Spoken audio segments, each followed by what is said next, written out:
windmill. The windmill is a tremendous exercise for not only the abdominal area or the midsection area, but also in range of motion in your hips. Now that being said, I do highly recommend everybody start with an unloaded version of the windmill. What we're looking at here is you're starting basically in the same position that you would with the swing. Then we're going to turn our feet about 45 degrees. Now from here, I'm thinking about pushing this hip. If I've got my feet pointed to the left, I'm going to push my hip to the right, almost like I'm doing a single leg deadlift at an angle. So we're here, and then push the hip to the right, and also by contracting here, I'm imagining that I'm pulling my torso down towards the floor. So the finished position is here. Now to start with, this is what I want here. Just hands on the hips, push away. Hands on the hips, push away. The progression, hold the kettlebell, arm's length. Exhale at the top. You're pressurizing your abdominals.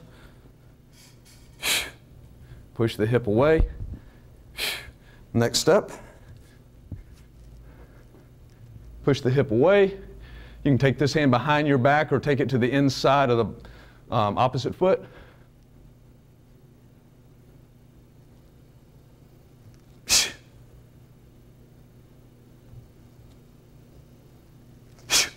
And you notice one thing, hopefully some of you have noticed, keep my eyes focused on the weight all the way through the kettlebell.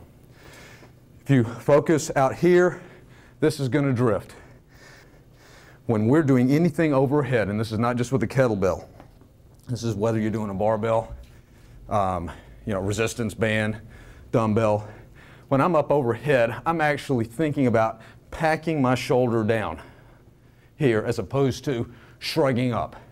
I'm really in a fight or flight place when I've got my shoulders up like this, and then all the things I don't want to happen are happening here. I'm not able to get the rotator cuff to do its job. I'm letting the traps bully their way into this exercise here, or this position here. Whereas if I pack that shoulder down, then you'll immediately notice some integrity that maybe wasn't there previous as far as anything you do overhead. So the best way to practice that is to start with the lightweight, whatever you feel like you can have over your head safely. I'm talking about somebody that's got some shoulder issues, overhead issues, and pack that shoulder down. If you notice the difference in this, if you guys can see this, and down.